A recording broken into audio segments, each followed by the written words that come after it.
este tempo o melhor possível. Já tivemos um bom tempo e já foi bom aquilo que podemos falar antes, também para esclarecer algumas coisas do ponto de vista mais técnico, digamos, mas que é bom nós conhecermos. E é bom nós conhecermos até por um aspecto. Eu vou frisar isso mais à frente, mas posso falar já nessa situação. Que às vezes nós como cristãos temos uma tendência para espiritualizar demasiadas coisas. Quer dizer, queremos justificar tudo do ponto de vista espiritual, ignorando às vezes coisas que têm a ver com o bom senso. E nós não podemos fazer isso. Não podemos ser racionalistas, porque enquanto cristãos temos fé, cremos em Deus, cremos no sobrenatural, mas também temos que perceber que existem coisas, cada coisa no seu lugar, e não tentar espiritualizar tudo, mas eu já vou explicar porquê. Então nós já falamos um pouco sobre a depressão, aquilo que ela é, e uma das coisas importantes que nós temos que perceber é que é assim, a depressão pode atingir qualquer pessoa. Ela desconhece raça, desconhece sexo, desconhece muitas vezes condição financeira, pode atingir pobres, ricos, qualquer pessoa pode ser atingida por depressão. Quer seja famosa, quer seja uma pessoa, um perfeito desconhecido, ela atinge qualquer um. Eu tenho aqui uma frase dita por Abraham Lincoln, um homem muito conhecido, presidente americano, e ele diz assim a uma certa altura da vida dele: eu sou agora o homem mais miserável que está vivo. Se o que eu sinto fosse distribuído por toda a família humana, não haveria uma única alma alegre na Terra. Permanecer como estou é impossível. Eu devo morrer para ser melhor. É um homem conhecido, Churchill e muitos outros que há, ou pessoas que bem conhecidas, pessoas famosas, em que há. E era evangélico. E há indicações que passaram por momentos de depressão, por momentos difíceis, e alguns mesmo por momentos de depressão. Quando nós chegamos à parte de cristã, o que é que acontece? Há uma coisa que é verdade. As estatísticas provam que aqueles que, ainda que ditos cristãos de nome, mas que frequentam o culto assiduamente, pessoas que ouvem a palavra, têm uma tendência bem menor para a depressão. Porquê? Especialmente aqueles que realmente são cristãos a sério têm uma razão também para ter uma tendência menor, porque têm a ajuda de Deus, têm mais equilíbrio na sua vida por causa da graça de Deus. Agora, isso não quer dizer que estão imunes, de maneira nenhuma. Porque nós não podemos pensar assim, eu sou cristão, isto nunca me vai acontecer. Não. A verdade é que na Bíblia há casos de pessoas, de líderes, pessoas conhecidas, alguns das personagens mais importantes que nós temos na Palavra de Deus passaram por depressão. E está lá registado. Não é uma coisa que é escondida. A depressão de Elias está lá registada. O que Jó passou por causa dos eventos que ele teve, Davi, Jeremias, Jonas, são casos que estão lá registados e a Bíblia não esconde isso.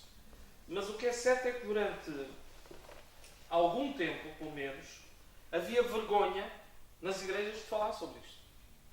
Porque havia aquela ideia, não, cristão não pode passar por isso. E se alguma coisa está errada, cristão não passa por uma coisa dessas. Qualquer cristão pode passar. Qualquer cristão pode passar por isso e nós temos que partir desse princípio. Não ficar aqui a pensar, comigo nunca vai acontecer. Pode.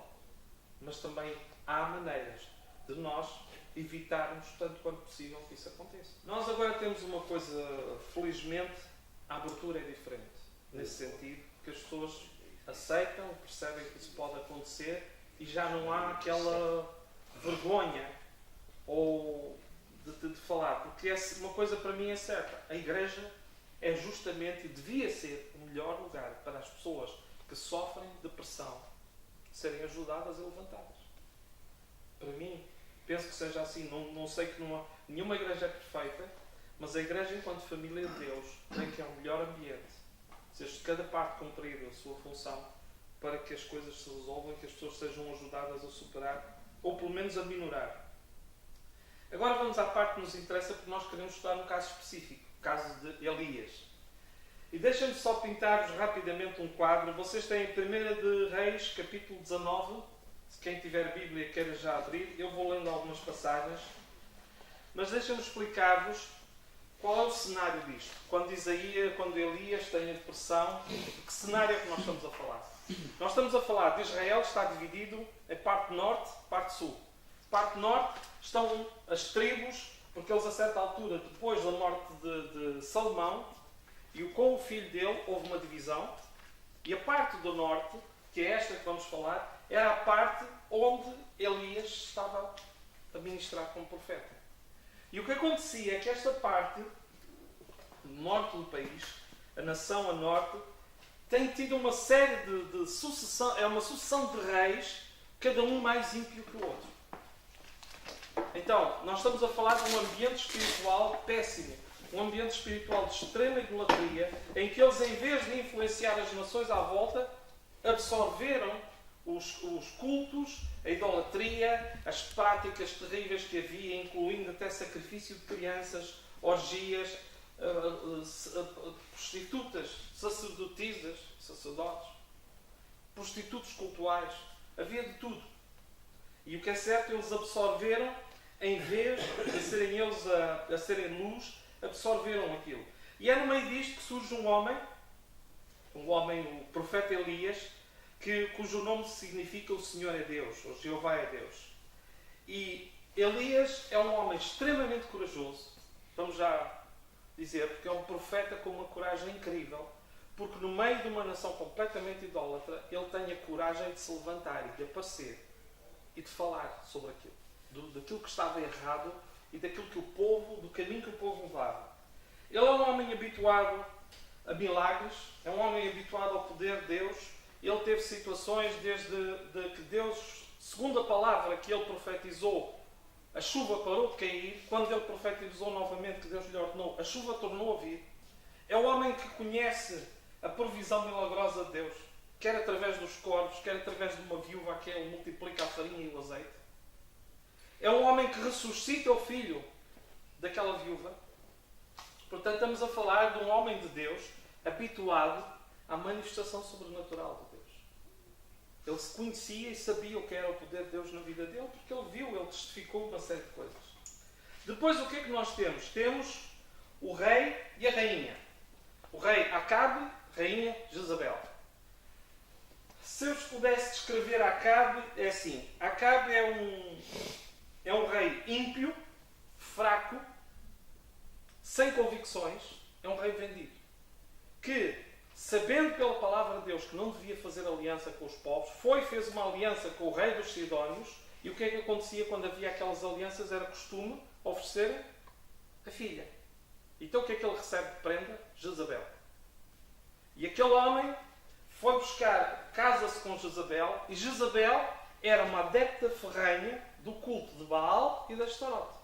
Tanto é que ela chama para o reino 450 profetas de Baal, que era a divindade que os cananeus consideravam o Senhor do Universo, e mais 400 da Azer ou Astarote, conforme parece referido, que também tinha a ver com a fertilidade e com todas as coisas, onde havia inclusive questões de orgias, e do lado de Baal havia até sacrifícios de crianças. Portanto, esta mulher, como o pai era rei e sacerdote, que era o nome dele era Baal, era o rei e sacerdote de Baal, dos Sidónios, ela traz isto tudo para Israel. Ou seja, Elias está no meio de um reinado em que o rei e a sua mulher, e aliás, é uma coisa aqui também, para além disto que eu estou a dizer, é que Acabe não tinha personalidade. Ele era completamente manipulado por aquela mulher maquiavélica. Completamente manipulado. Aquilo que ela quase ditava era aquilo que Acabe seguia. Então, no meio disto tudo, eles perseguiam Elias. Aliás, o criado de Acabe, que é Obadias, nós vamos falar dele, era um homem temente a Deus, que escondeu, quando houve uma altura que Jezabel mandou matar à espada todos os profetas de Deus. Tudo o que ele encontrava que era profeta, mandou matar. Portanto, vocês estão a ver aqui o clima de hostilidade em que Elias está a ministrar. Um clima muito difícil, de muita tensão. E Obadias, aquele servo temente a Deus, o que é que fez? Escondeu em 2 cavernas 50 profetas numa e 50 profetas noutra, e alimentavam-os com pão e água. E foi assim que poupou a vida a estes homens. Esta mulher Jezabel, como eu disse, era filha daquele rei, era uma pessoa que não tinha meios, para ela valia tudo para atingir aquilo que ela queria.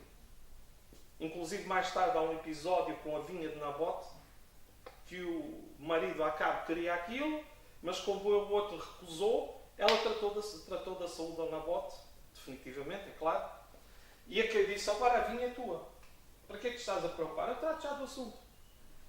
Portanto, era este tipo de pessoa que Acabe tinha ao seu lado, eram eles os reis. E no meio disto, 3 anos antes, mais 3 anos antes, Deus tinha dito a Elias: vai ter com Acabe e diz: olha, segundo a palavra que eu disser, não vai chover mais em Israel. Até que eu diga novamente. Até que eu fale novamente. E depois disto ele andou isolado, andou afastado. Até que há uma altura, ao fim de 3 anos e tal, e eu estou a contar isto para enquadrar aquilo que nós estamos aqui a falar. Ao fim de 3 anos e tal, Deus diz: olha, vai ter com Acabe, porque vai chover. O tempo da seca, da fome, que havia fome extrema em Samaria, esse tempo acabou. E a chuva vem. Deus, segundo a sua misericórdia, ia fazê-lo. E então nós temos o relato, já no capítulo 18. Acabe vai ter depois acaba de falar primeiro com Obadias, que era o criado do rei, e depois vai ter até porque encontra-se com Acabe, e aquilo que depois acontece é que Acabe chama logo Elias: és tu o perturbador de Israel. E Elias diz: olha, eu não sou perturbador, tu é que és, porque tens andado a destruir esta terra, tu tens destruído tudo. Com a tua conduta, com aquilo que tu tens feito, tu é que és o verdadeiro perturbador de Israel, não sou eu. E no meio disto, Elias o que é que faz? Desafia Acabe a trazer os profetas, porque havia 450 de Baal e mais 400 de Astarote. Desafia-o para ir ao monte, que era um monte, que é a tradução vai lá do Monte Florido. Desafia-o, e o que é que acontece? Eles vão para o monte e o povo está lá. Então o que é que acontece? Elias vai desafiá-los para que seja colocado sacrifício, seja feito, eles fazem lá o altar deles. Elias reconstrói o altar que estava lá derrubado, com as 12 pedras representando as tribos de Israel, e o que eles deviam fazer era colocar o sacrifício, e Elias disse: o Deus que responder por fogo, esse será o verdadeiro Deus.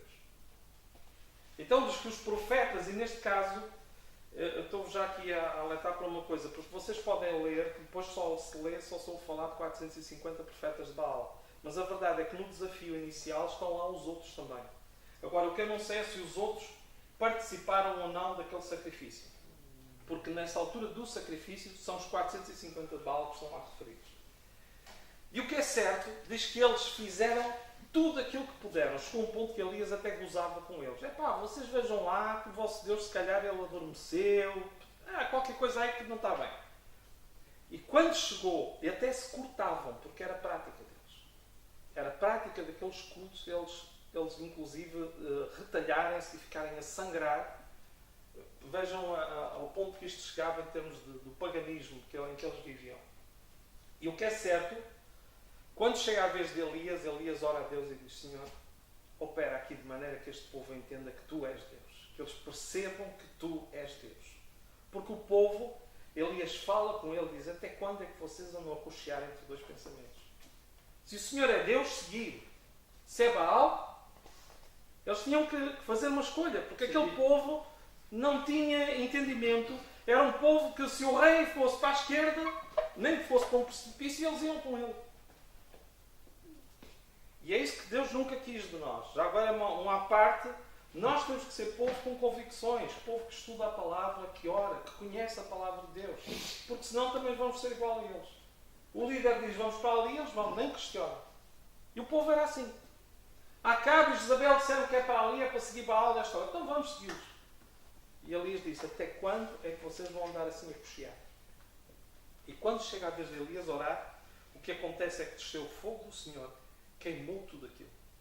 Queimou todo o sacrifício, e o povo ficou: só o Senhor é Deus, só o Senhor é Deus. E aquilo foi uma coisa assim fantástica, porque de repente, para Elias, Eu imagino para ele que viu o povo sempre afastado, viu o rei afastou toda aquela idolatria, todo aquele paganismo, e de repente ver o povo aos gritos, só o Senhor é Deus, só o Senhor é Deus, é entusiasmante. E depois disto o que acontece? O povo, Elias fala o povo, porque o tratamento que diz a palavra de Deus na lei era os falsos profetas deviam ser mortos. E o que acontece? O povo mata, e eles matam esses falsos profetas. E aqui começa a nossa história, porquê?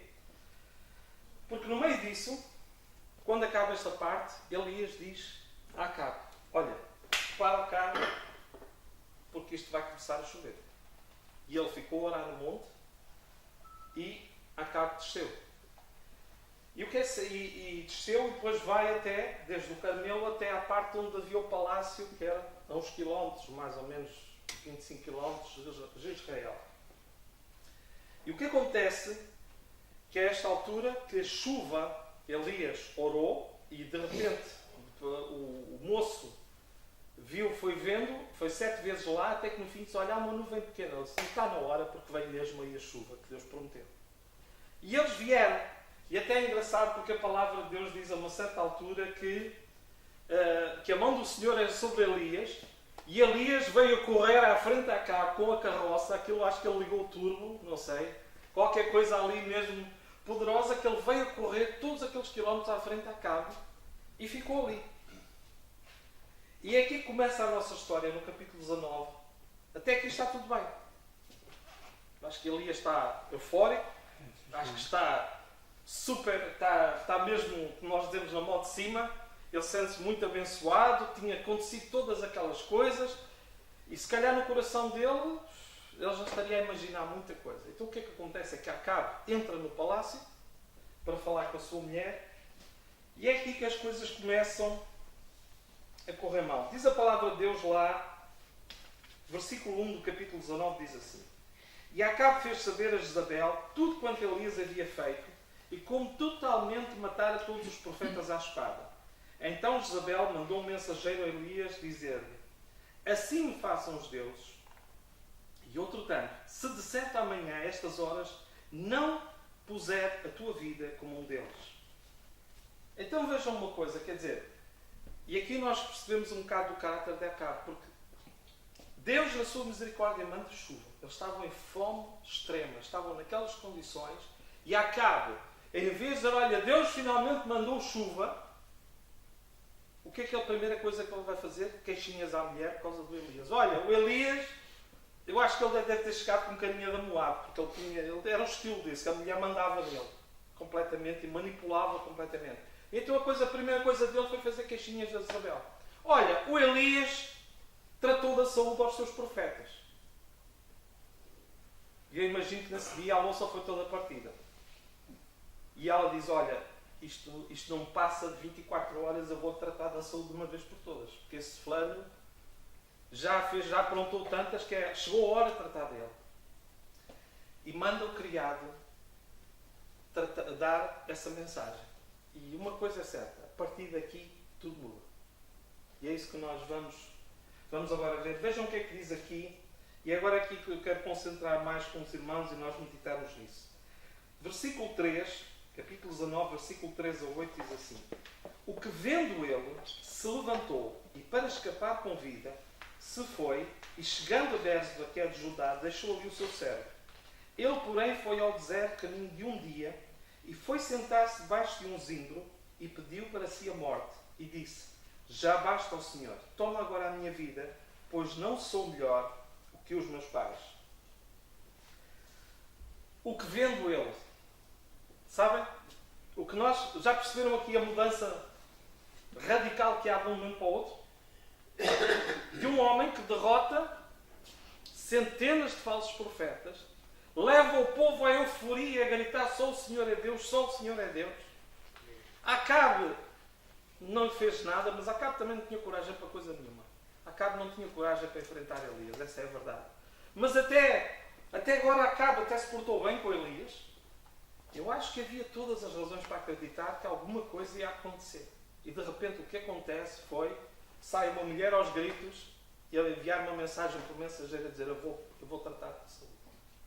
E diz que o que vendo ele, fugiu.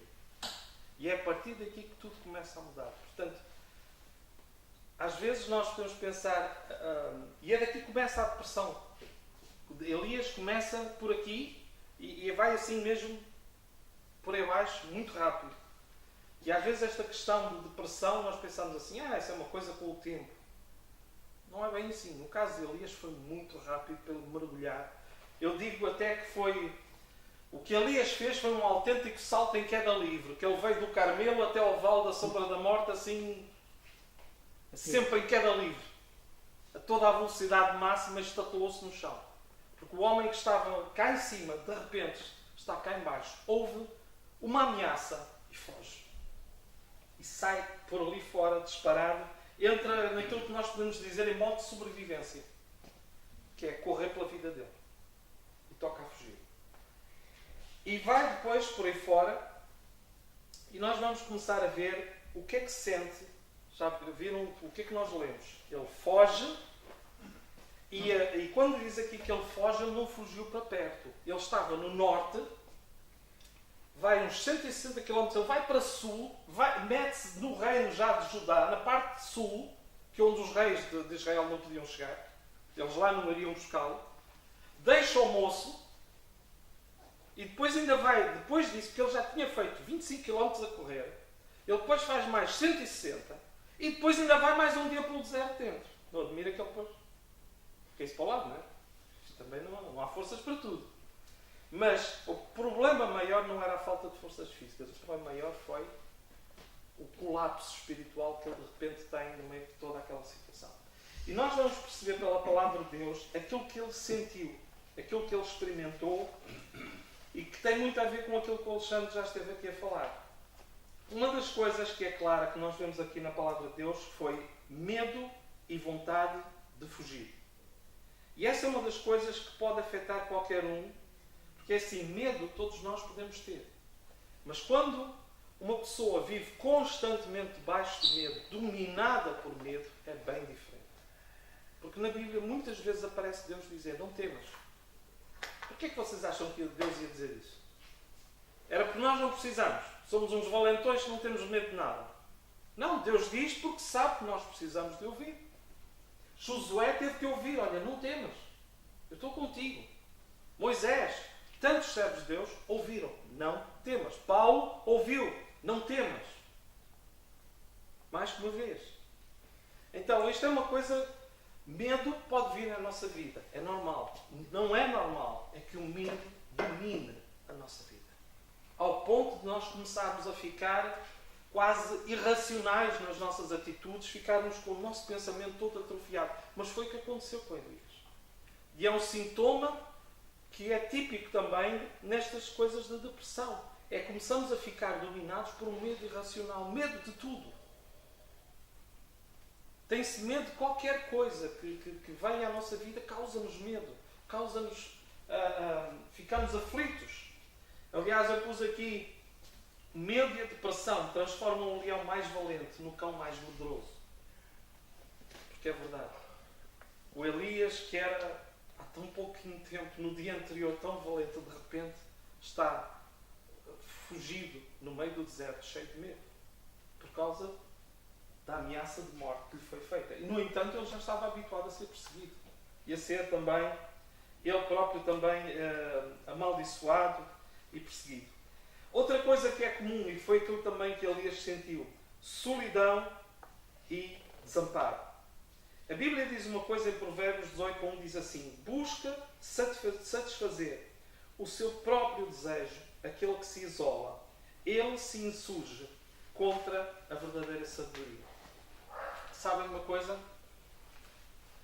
A depressão, o momento da depressão é justamente o momento em que nós mais precisávamos de ajuda. Mas é justamente o momento em que as pessoas mais rejeitam ajuda. Não faz sentido, mas é verdade. Elias, uma das coisas que faz é isolar-se e quando está em Berseba, larga o moço.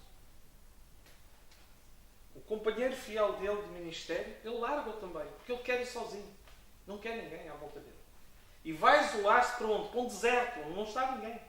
Ali está tudo seco, está tudo, não há nada. Porque a intenção dele mesmo era ir pelo deserto adentro, eu quero morrer.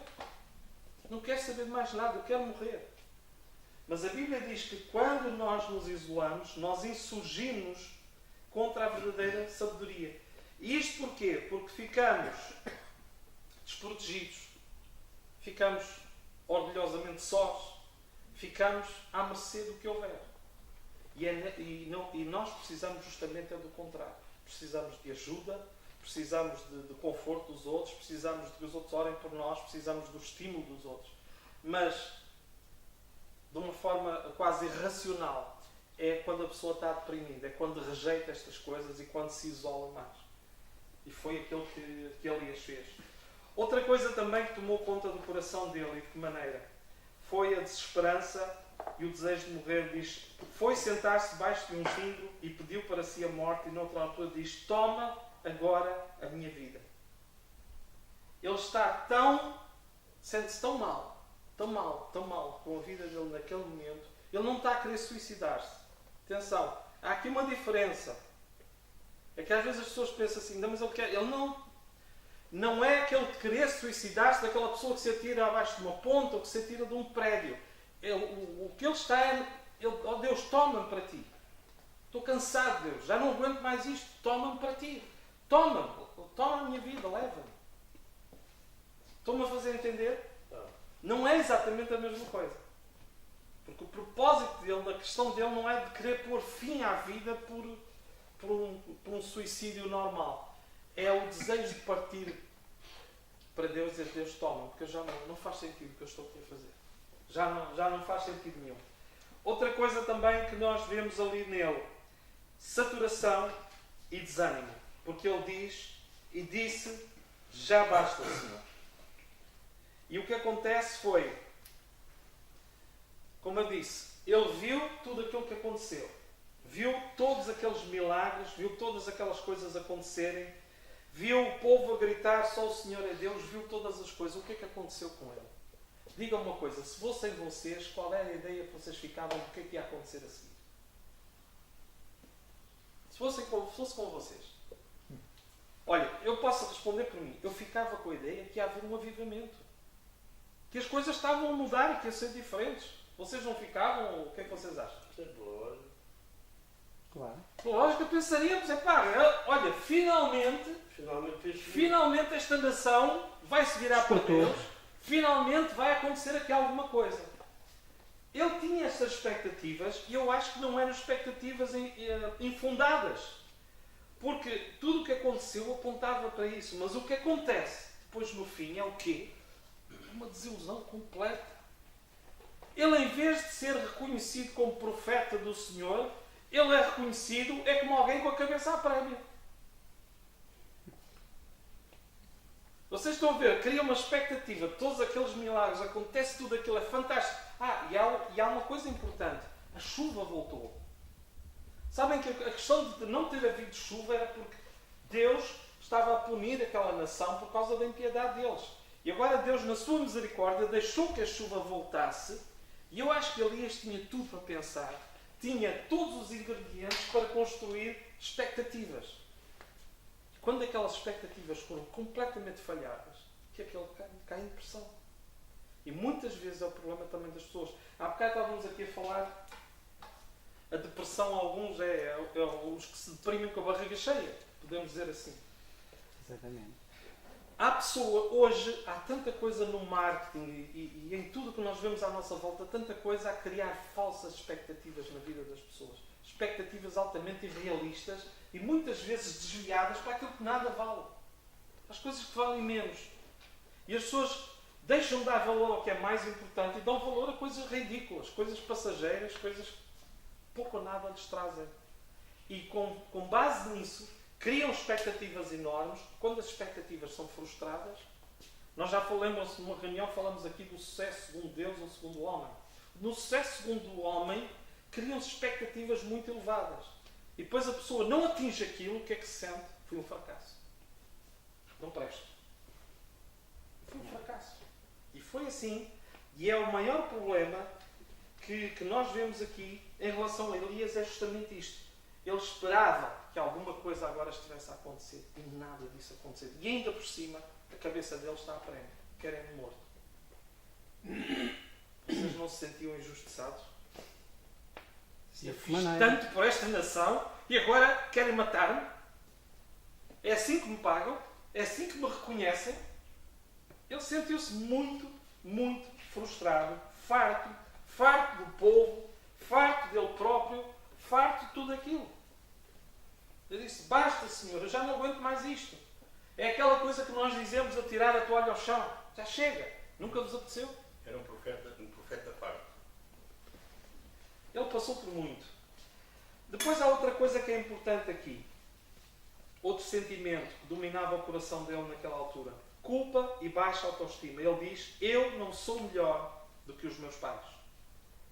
E essa é uma coisa também que atormenta muito as pessoas. Culpa excessiva.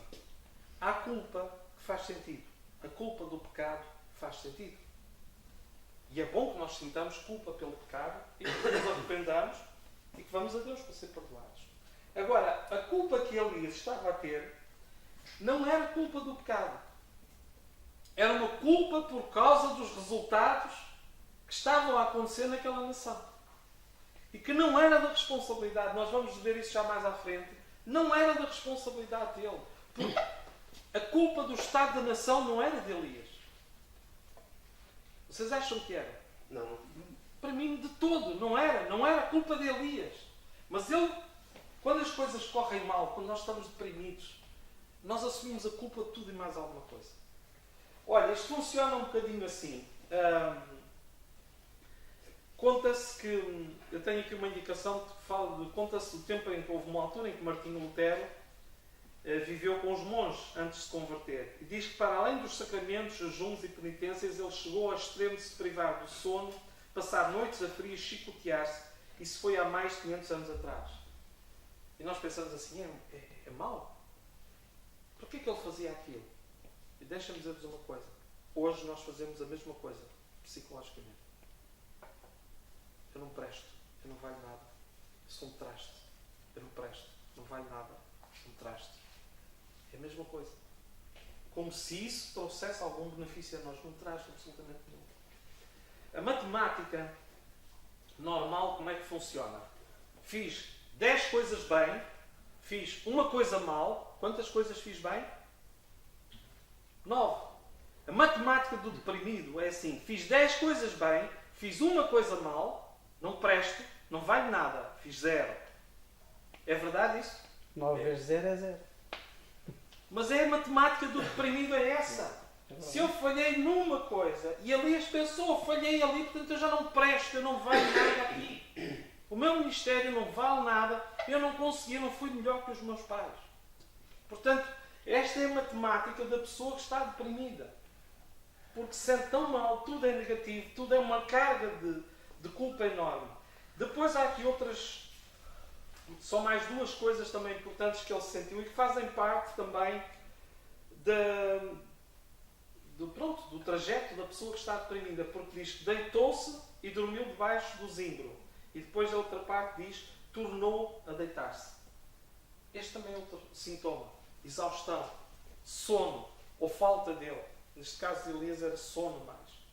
Porque ele só queria... E às vezes o sono aqui funciona como um mecanismo de escape. Eu quero dormir para nem me lembrar. Porque enquanto eu durmo eu não penso em nada. E aí funciona assim, muitas vezes. É certo, também há terapia de sono. Também existe, é aplicada também em certos casos, terapia de sono. Mas aqui o sono, aqui nesta situação é um bocadinho, eu quero esquecer. Quero dormir, não quero saber de nada. Deixem-me em paz. Ele foi, porque estava completamente exausto, completamente esgotado. E outra coisa que é importante que está aqui é a falta de apetite. Porque o anjo vem falar com ele por 2 vezes. Toma. E esse também é um sinal que nós falamos aqui. Também pode estar na questão da depressão. Uns porque desatam a comer desalmadamente, outros porque perdem o apetite. E aí depois ainda, de uma maneira ou de outra, é má, porque quer uma quer outra tem situações muito difíceis. Vamos ver então o que é que diz aqui mais para a frente, capítulo 19, versículo 5. Diz assim: E deitou-se e dormiu debaixo do zimbro. Eis que então o anjo tocou e lhe disse: Levanta-te e come. E ele olhou e eis que à sua cabeceira estava um pão cozido sobre as brasas, uma botija de água, e comeu e bebeu e tornou a deitar-se. E o anjo do Senhor tornou segunda vez e tocou e disse-lhe: levanta-te e come, porque será muito longo o caminho. Levantou-se, pois, e comeu e bebeu, e com a força daquela comida caminhou 40 dias e 40 noites até o monte de Deus. E antes de falar aqui um bocadinho como Deus tratou com Elias, deixem-me falar-vos um bocadinho o que é que seria, eu posso lhe chamar a clínica dos amigos de Jó, que é às vezes o tratamento que é dado em algumas igrejas é isto. E sabem que também existe, eu por cá estava a brincar com o Alexandre porque dizia assim, nós também temos um medicamento na igreja. Ele trabalha com medicamentos e nós também temos a aspirina do crente. O irmão ora e lê a Bíblia, que isso passa. Já ouviram falar? É a aspirina, o placebo do cristão. O irmão ora e lê a Bíblia, que isso passa. É cura para tudo. Olha, eu não estou a dizer orar e ler a Bíblia, é muito bom, não me interpretem mal. Mas o que é certo e que nós vamos a ver aquilo que Deus fez não foi isso. O que Deus fez foi algo bastante diferente. Mas alguns fariam isto. Alguns diriam, olha, irmão Elias, já que o irmão está sem comer, aproveite, faça mais 40 dias e é vitória garantida. 5 estrelas. 40 dias de jejum, o irmão passa ali menos de nada, fica impecável. Alguns até eram capazes de dizer a Elias, olha, tu tens mais é que orar, tens que louvar a Deus. Tu não estás a louvar a Deus, isso são coisas. Outros até diziam, tu dizes que queres morrer, olha, eu amarro essas palavras. E outros até iam mais longe e eram capazes de dizer que ele estava possesso, como se fosse possível. Como se fosse possível um crente, alguma vez, filho de Deus, que é templo do Espírito Santo, ser possuído. Mas infelizmente há gente que também vai a esse extremo de pensar assim. A Bíblia diz uma coisa muito importante, diz em Gálatas 6:2, diz, levai as cargas de uns dos outros, assim cumprirei as leis de Cristo. Mas há pessoas que entendem aquilo ao contrário e diz, pondo cargas em cima de uns dos outros. Eu acho que alguns trocaram ali, ou é da tradução da Bíblia, qualquer coisa, porque enganaram-se. Porque na prática está lá escrito levai, mas na prática é pôr cargas. E como é que nós pomos cargas? É pôr um fardo insuportável em cima das pessoas. Porque quando a pessoa, nós falamos aqui disto, quando a pessoa está deprimida, quem está ao lado da pessoa deprimida é difícil. Porque a pessoa está neste estado, sente todas aquelas coisas que nós já falamos. E quando uma pessoa está assim, é muito complicado chegar a ela. Ir lá dentro, tocar no interior da pessoa. Porquê? Porque ela monta toda uma série de barreiras à volta, isola-se, e é difícil simplesmente ultrapassar essas barreiras e chegar lá. Deus consegue chegar. Agora, o que não se pode fazer, e se nós temos falta de sabedoria, e quantas vezes eu preciso dela, mais vale não inventar. Não ficar a dizer disparados como, o irmão ora e lê a Bíblia que isso passa, o irmão tem, mas é... Olha, porque é assim, irmãos, não há uma única vez que vocês veem Deus a dizer a Elias, menino, levanta-te aí, deixa-te lá de fitas, Elias, já és crescido, sai daí que temos mais que fazer. Não ouvem isso. Bom, está lá, eu estou a ler o relato, vocês não ouvem Deus fazer isso, mas às vezes nós, com os nossos irmãos, ou com família, podemos cair no erro de fazer isto, que é logo, como somos muito espirituais, então vamos logo tratar de atacar a coisa por essa base. Mas o interessante aqui que a palavra de Deus diz é que quando Elias, quando se há esta situação, ele foi se deitar e pediu a morte, há uma altura que há um anjo que o acorda. E eu às vezes penso assim, se calhar Elias quando olhou e viu o anjo disse, olha, Deus ouviu a minha prece, a minha oração, já estou no céu, está aqui um anjo, mas o anjo diz, olha Elias, levanta-te e come. Ok, então ele já pensou, não estou não. Porque antes senão ele teria, olha, bem-vindo ao céu, mas ele não recebeu nada disso. O que ele recebe é o anjo a dizer, olha, levanta-te e come. E os irmãos podem dizer, sim, pá, mas isso é muito espiritual, levanta-te e come. É. Foi Deus que o fez. Mandou o anjo dele, levanta-te e come. Porque sabem, a necessidade mais importante naquele momento era que ele comesse, que ele ganhasse forças. Porque é assim, uma pessoa que está extremamente abatida fisicamente e emocionalmente está muito menos disposta a receber alimento espiritual do que aquela que está reconfortada. É ou não é? Vocês quando estão doentes, prostrados, completamente em baixo, estão mesmo bons para vir ao culto, não estão? Têm vontade de vir, fantásticos. Vou já para o culto, estou mesmo bom para ir. Não, quando nós estamos prostrados é mais difícil receber, é mais difícil estarmos receptivos e temos atenção e estamos ali mal, sentimos desconfortáveis. E é interessante que o que Deus primeiro vai tratar de Elias é a parte mais básica. Levanta-te e come. O anjo foi acordar. E é interessante isto quando vem de um Deus que está preocupado com o corpo, com a alma e com o espírito. Deus não está a negligenciar a alma e o espírito. Deus agora está a tratar do corpo. Porque Ele sabe que um corpo que esteja restaurado, fortalecido, Ele pode depois trabalhar o resto melhor. Agora, um corpo constantemente exausto, cansado, esgotado, recebe muito menos e é muito mais difícil. Mas foi assim que Deus fez. E uma das coisas também que eu penso aqui que é importante,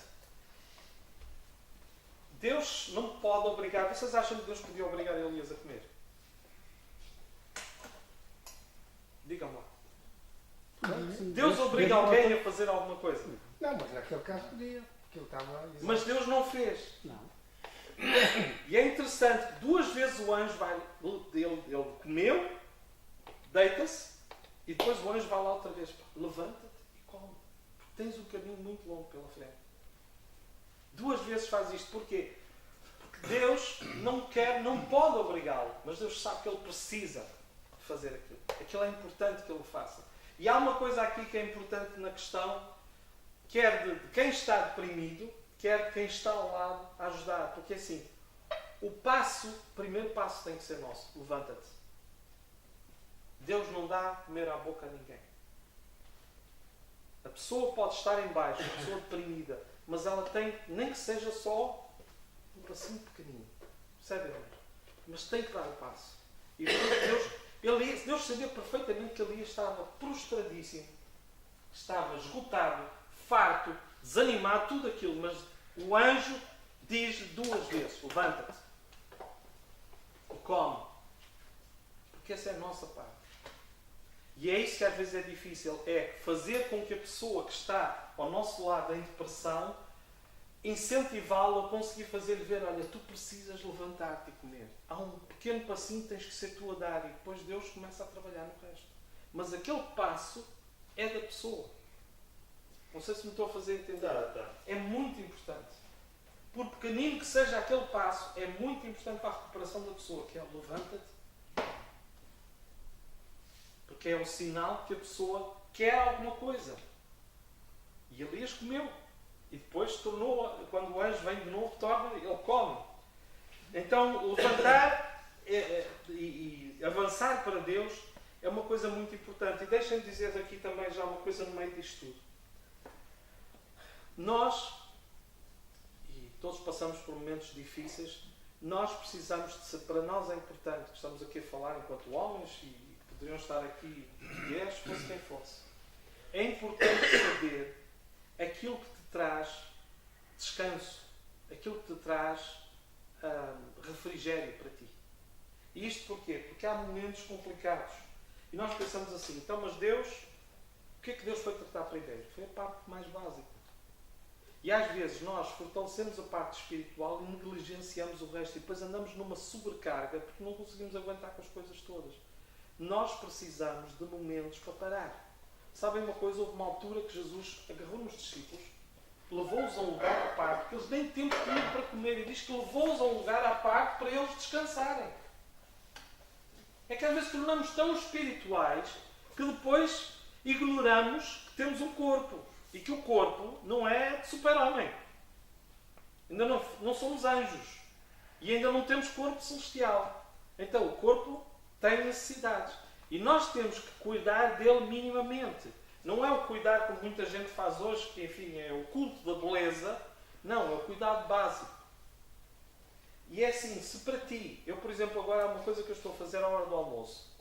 Eu como trabalho em Setúbal, é um sítio, é um local que tem muitas zonas bonitas onde passear, o que é que eu faço? À hora do almoço vou dar, mesmo com muito calor, vou dar uma caminhada. está-me a fazer bem. Porquê? Porque é um momento de descontração. É um momento em que eu vejo o mar, tudo aquilo está-me a fazer bem. Procurem coisas assim que vos ajudem a aliviar o stress. Se calhar para uns pode ser, olha, façam caminhadas. Faz imensamente bem. É de graça e fazem muito bem. Há uma série de coisas que nós podemos fazer. Porque há uma série de coisas que nós podemos fazer para nos ajudar. Porque é assim, se o nosso corpo não está bem, o resto é mais difícil estar bem. Eu não estou a dizer que trabalhemos, que o corpo seja o alvo principal, seja o nosso foco. Não, o nosso foco, Deus quer cuidar do nosso corpo, alma e espírito. Nós não estamos aqui para cultuar o corpo. Mas devemos tratá-lo minimamente bem, porque ele é templo do Espírito Santo. Yeah. Então devemos ter esse cuidado. Procurar, porque Deus cuidou disso com Elias, tratou dele, e veio outra vez o anjo, na segunda vez diz, levanta-te e come. Deus não disse a Elias, olha, eu vou-te arranjar aqui um oásis, arranjei-te um plano de reforma espetacular, o anjo traz-te a comida ao pequeno almoço, jantar, está tudo incluído. E acabou-se o teu ministério. Não. Levanta-te e come. Porque tens um caminho muito longo para percorrer. E às vezes, e eu não quero estar a espiritualizar o texto em si, mas a verdade, quando ponho-me a pensar, às vezes a recuperação de uma pessoa, às vezes é um caminho longo. Nem sempre é um caminho curto e rápido. Às vezes para uns é mais rápido, para outros é um caminho longo. Mas há uma coisa interessante. A Bíblia diz que com a força daquela comida, ele caminhou 40 dias. Foi com a comida que Deus deu. Não foi com psicologia barata. Eu não estou contra psicólogos, não me interpretem mal. Mas às vezes as pessoas querem vencer as coisas só na força da sabedoria humana. Nós precisamos da comida que Deus dá. Porque não há nada que seja tão vivo e eficaz como a palavra de Deus. A própria palavra diz que ela é viva e eficaz. E é. E Jesus disse, as minhas palavras são espírito e vida. Então a comida que Deus dá é a comida que vocês conseguem caminhar os 40 dias até chegar. Porque Deus disse, olha, tu vais... Ele tinha um caminho longo e ele foi até ao monte Horebe. E diz, com a força daquela comida ele aguentou. O homem que ainda agora estava completamente enfraquecido, mas com a comida que Deus dá, ele conseguiu caminhar aqui.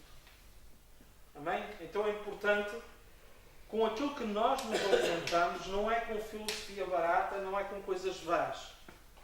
É palavra de Deus, porque essa que é a comida de Deus é que nos leva onde nós precisamos de estar. Amém? Elias vai por ali fora e até que chega a uma parte do monte e diz a palavra de Deus, o versículo 9 diz assim, e ali entrou numa caverna e passou ali a noite, e eis que a palavra do Senhor veio a ele e lhe disse, que fazes aqui, Elias? E ele disse, tenho sido muito zeloso pelo Senhor dos Exércitos, porque os filhos de Israel deixaram a tua aliança, derrubaram os teus altares, mataram os teus profetas à espada, e só eu fiquei, e buscam a minha vida para a tirarem. Porquê que Elias foi para Horebe? Há quem diga que ele não devia ter ido para Horebe. Porque uns sabem porquê? Porque depois Deus manda para trás. Ele disse, olha, mais à frente Deus diz, olha, volta pelo caminho de onde vieste e vai, tu tens mais que fazer. Deu-lhe ali uma série de instruções. Eu acho que Elias tinha mesmo que ir a Horebe, ao monte de Deus. Porque, sabem, Deus tratou da parte mais básica, mas agora falta o principal, que foi o que nós falamos há bocado. De que é que vale tratar só do corpo e não tratar da origem do problema? É bom, mas é muito incompleto. E é aí que a palavra de Deus, e é aí que a comunhão com Deus, e é aí que a operação de Deus faz toda a diferença. Os medicamentos são bons, ajudam, mas não substituem a palavra de Deus no tratar da origem do problema. E quando Deus traz a Elias para o seu monte, é para tratar da origem do problema. E como é que Deus vai fazer isso? Simplesmente, a Bíblia mostra-nos aqui, porque Deus até agora não há nenhuma altura que nós vemos Deus a atacar Elias, ou Deus a deitá-lo abaixo, ou Deus Não. Deus agora vai fazer perguntas. E as perguntas de Deus são perguntas inteligentes. Porquê? Porque Deus quer que Elias ponha cá para fora. Porque nestas alturas nós temos uma tendência para arranjar tudo o que é desculpa. Tudo. À volta, mas nunca referindo o problema. A culpa é da A, B ou C. A culpa é disto, daquilo, daquilo outro. A culpa é de mais não sei o quê. E depois houve mais isto. E andamos ali com um grande rodeio sem nunca tocar no centro do problema. E a pergunta que Deus faz a Elias, o que é que tu fazes aqui? Quando ele entra naquela caverna, é mesmo para provocá-lo, porque Deus quer que ele ponha cá, que ele responda.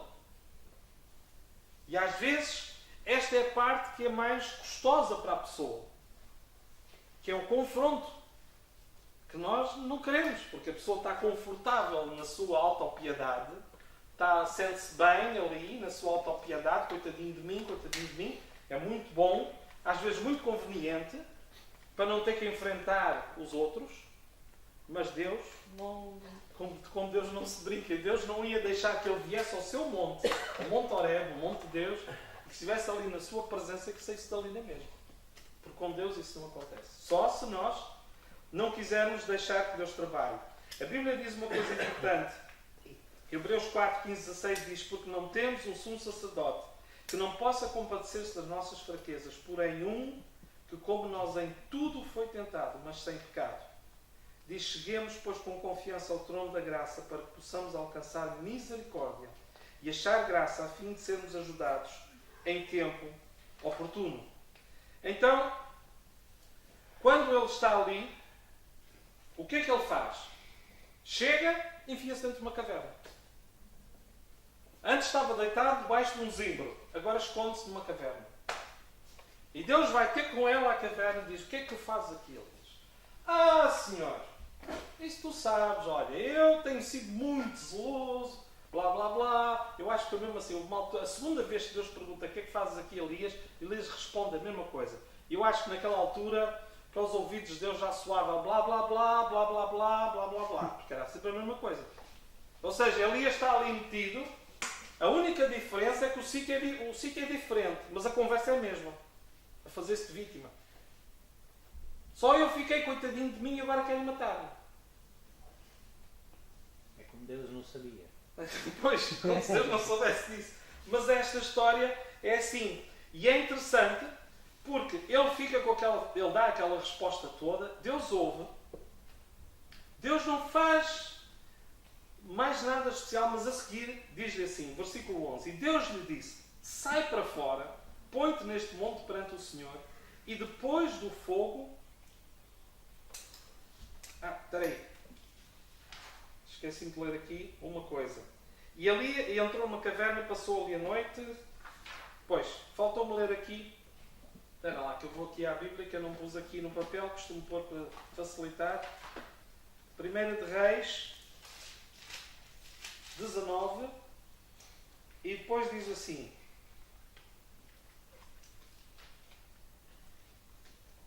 e Deus lhe disse,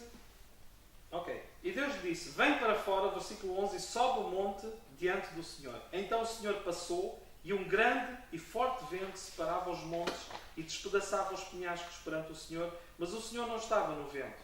Depois do vento veio um terremoto, mas o Senhor não estava no terremoto. E depois do terremoto veio o fogo, mas o Senhor não estava no fogo.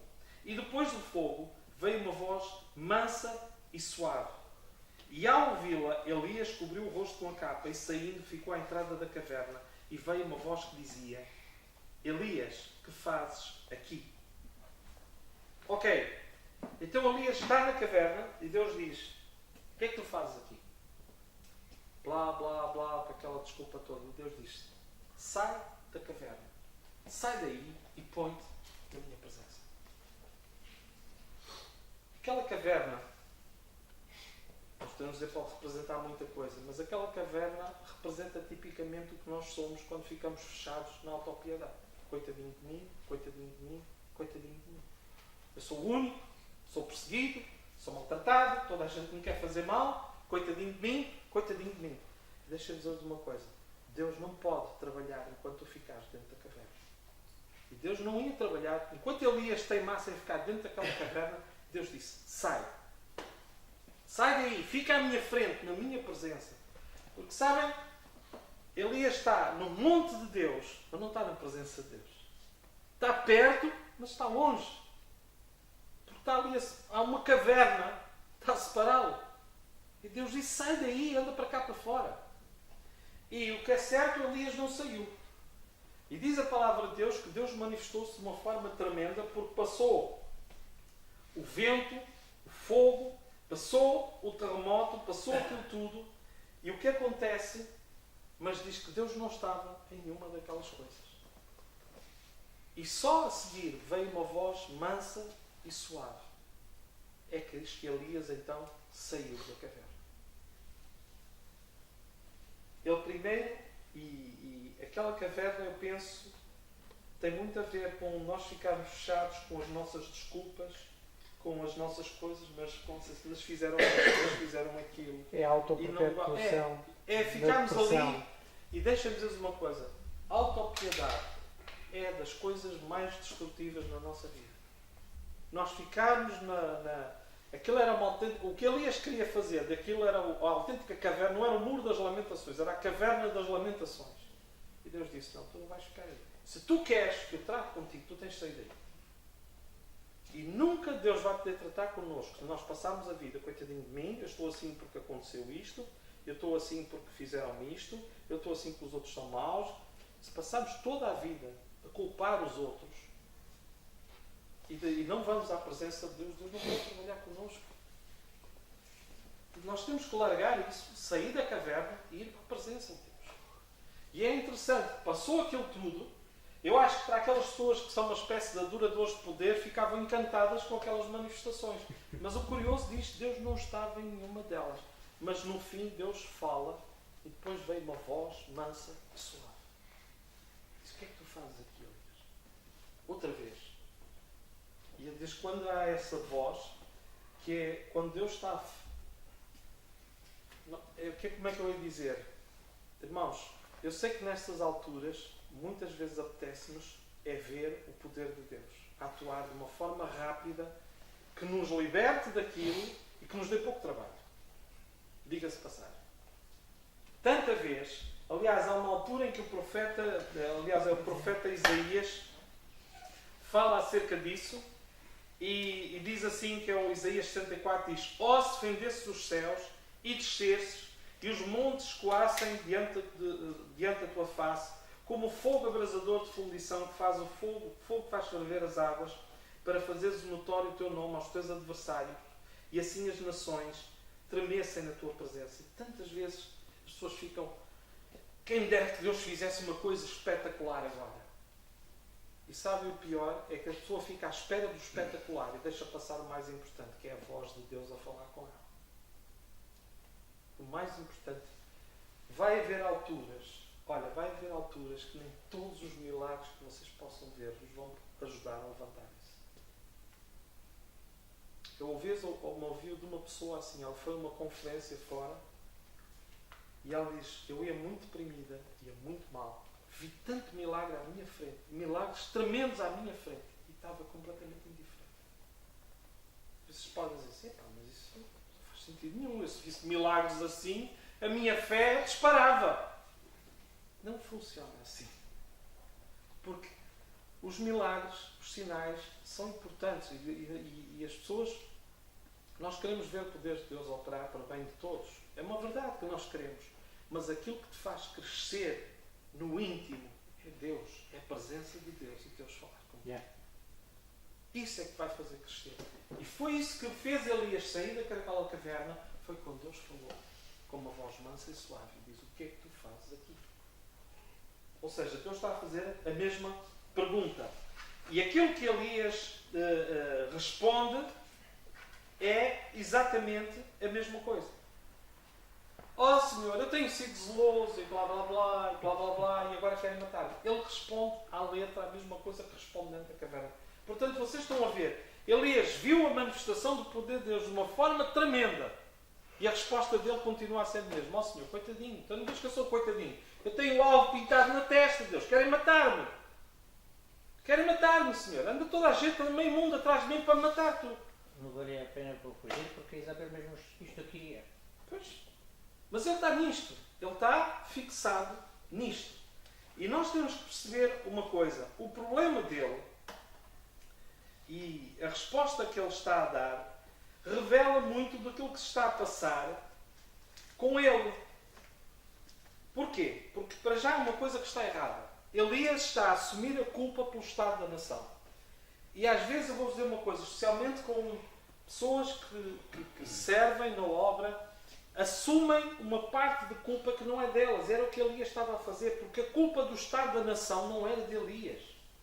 Ele está ali a dizer, só eu fiquei. Não é verdade. Sabem de uma coisa? E isto já não vem de agora. Portanto, o problema dele, em parte do problema dele, já vem de trás. Porque quando ele está no monte, ele diz ao povo, só eu fiquei pelo profeta do Senhor. A verdade é que ele era o único que tinha coragem, e de que maneira, que grande coragem ele tinha de enfrentar aquele Acabe e Jezabel. Mas sabe uma coisa? Ele sabia que havia mais 100 profetas guardados por Obadias na caverna. Portanto, ele não era o único. Ele pensava que era, porque é uma tendência de nós, quando estamos em depressão, pensarmos que somos os únicos que sofremos. Aliás, Pedro, numa das suas epístolas, ele fala, sabendo que em todo o mundo os vossos irmãos sofrem as mesmas perseguições, as mesmas aflições. O que é para a pessoa não ficar a pensar, coitadinho de mim, sou o único cristão que sofre. Não somos. E Elias não era. Ele pensava que era, ele achava que era a única pessoa e assumia uma culpa que não era a dele. Porque uma coisa é tu teres compaixão pelas pessoas. Outra coisa é tu estares a assumir a culpa das pessoas, e isso é algo que só Jesus fez. De uma vez por todas, na cruz. Ele assumiu a culpa por todos nós. Tu podes ter compaixão para com as pessoas, mas não assumes a culpa. É diferente. Mas Elias estava a levar, porque ele achava que se a nação estava assim, era por culpa dele. Então ele diz uma coisa, só eu fiquei. Qual é o problema dele? É que ele julga que é o Salvador da Pátria. Ele acha que é o último cavaleiro solitário, o Salvador da Pátria. Sabem uma coisa, irmãos? Nenhum de nós é Salvador, o único Salvador da Pátria. Nenhum de nós. Temos essa ideia, quando a pessoa está debaixo de pressão, que não há mais ninguém que sofra como nós. Não há mais ninguém que esteja a ser tão atacado como nós. Mas a verdade é esta. É que nós não somos os únicos. E a seguir Deus vai responder a isso. Em relação a Elias. Porque ele vem com toda aquela resposta, como eu disse, da segunda vez que Deus pergunta o que fazes aqui, ele responde aquilo e a seguir diz o versículo 15. E o Senhor disse, vai, volta pelo teu caminho para o deserto de Damasco. E chegando lá, unge Azael, rei da Síria, também a Jeú, filho de Nissi, ungirás rei de Israel, também a Eliseu, filho de Safate, e a Abel-Meloai ungirás um profeta no teu lugar. E há de ser que o que escapar da espada de Azael, matá-lo a Jeú, e o que escapar da espada de Jeú, matá-lo a Eliseu. Sabem? Elias responde daquela maneira. E sabem o que é que Deus faz a seguir? Depois de me perguntar 2 vezes o que é que fazes aqui. Olha, menino, dá meia volta. Põe-te a caminho, porque tu tens um ministério para acabar de cumprir.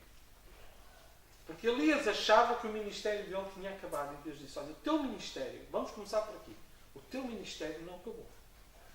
Porque tu tens que ir ungir um rei que nem sequer crente era. Aquele rei nem crente era. Ele tinha que ir ungir um rei em Israel e ia ter que ungir Eliseu, que seria o profeta que havia de ser companheiro dele e depois o havia de substituir. Ou seja, Elias pensava que todo o plano de Deus tinha falhado. Deus está-lhe a dizer de uma forma indireta, olha, os meus caminhos são muito mais altos que os teus. Os meus pensamentos são muito mais altos que os teus. Porque eu vou tratar de Jezabel, eu vou tratar de Acabe, eu vou tratar deste povo. Não é como tu pensas. Até um rei ímpio, ele vai usar para trazer juízo sobre aquele povo. É assim que Deus trabalha. Não era como Elias pensava. Que viesse fogo do céu e que limpasse aquilo tudo e que fizesse e que acontecesse. Não era. Deus diz, olha, o plano é comigo. Tu só tens que fazer aquilo que eu te mando. E aquilo que eu te mando neste momento, volta para trás, pelo caminho de onde vieste, vai para o deserto. Mas agora tu vais com um propósito. Tu vais ungir as pessoas que eu disser. E o grande problema de Elias foi isto. Ele perdeu o propósito. Ele achou que já não tinha. Como aquilo falhou aos olhos dele, todo o plano parecia que tinha falhado. Ele achava, eu sou o único. Deus disse, não. Eu tenho um propósito para ti. Tenho um plano. Vai cumprir. A recuperação de uma pessoa em depressão não é simplesmente pôr uma agenda de ativismo que vai ajudar a pessoa a recuperar. Mas a pessoa tem que voltar à atividade. Não segundo uma agenda humana, mas quando a pessoa volta com a agenda de Deus, porque Deus quer-nos todos a servir. Amém? Deus não quer ninguém parado, desmotivado, sem vontade de fazer nada para Ele. Pode dizer, mas eu não tenho. Não, todos nós temos capacidades dadas por Deus. E Deus sabia disso. E o que é certo é que Deus coloca em Elias renova-lhe completamente o propósito. E há outra coisa também muito, muito importante. Sabem, há uma história que se conta de Lutero, que depois na Contra-Reforma começou a haver perseguições, pessoas que eram queimadas, tudo aquilo aconteceu, e perante aquilo Lutero diz que se fechou num quarto durante uma semana inteira, sem comer, até que alguém lhe aparece a bater à porta, uma mulher vestida de preto, e ele quando viu, pergunta a ela, quem morreu desta vez? E a jovem dispara com convicção, Deus morreu. Lutero então passa a condená-la, que loucura, para de blasfemar, Deus não morreu. E ela responde, se Deus não morreu, o que é que tu fazes aí nesse quarto, abatido e prostrado? Se Deus não morreu, sai e luta como um soldado no seu posto. Viu Lutero? Elias?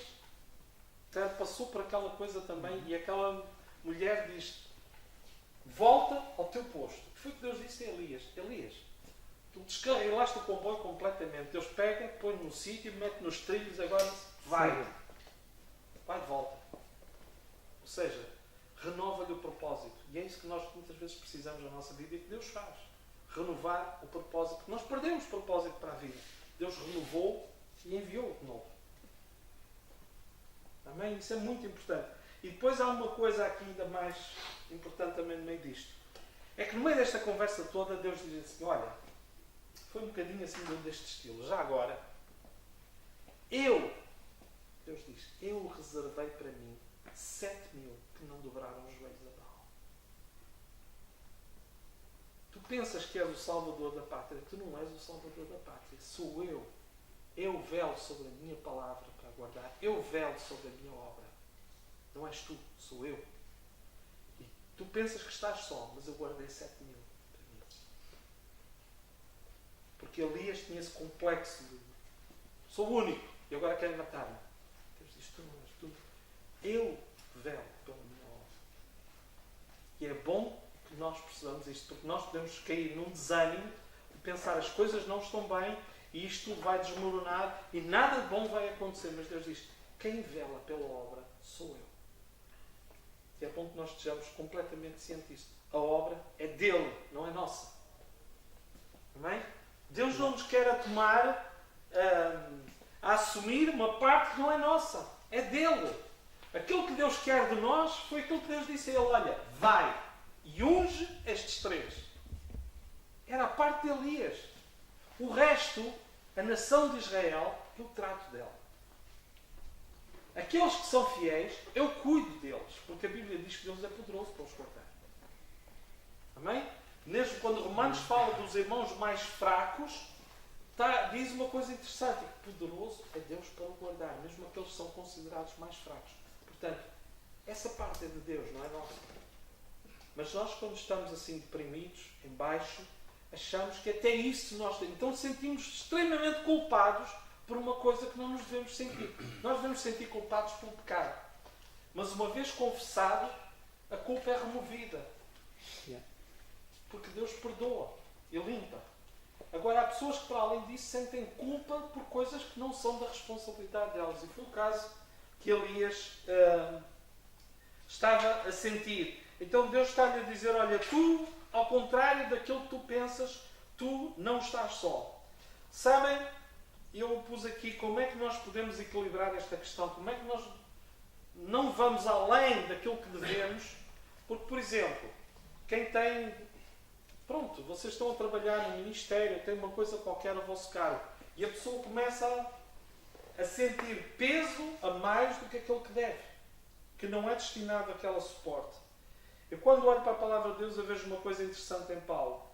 Ele fala dos Gálatas, e dizendo que sente de novo dores de parto por eles, ou seja, tem compaixão deles, mas, por exemplo, quando ele fala dos Filipenses, ele diz, eu estou certo que aquele que começou a boa obra em vós vai terminar. Ou seja, Paulo não assume a responsabilidade da boa obra, porque ele sabe que ele é de Deus. E Deus começou, Deus é fiel para acabá-la. E quando ele fala dos coríntios, ele diz, eu plantei, Apolo regou, mas Deus dá crescimento. Ou seja, nós não temos que assumir responsabilidade porque as coisas têm que crescer e assumir culpa por não crescer, a menos que nós tenhamos consciência clara de que há alguma coisa que fizemos mal. Mas, como eu digo, mais uma vez, vamos a Deus e Ele perdoa-nos. Não é?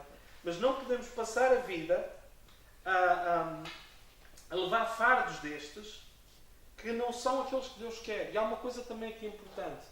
Avaliação de sucesso. Na obra, no ministério, no trabalho que fazemos para Deus.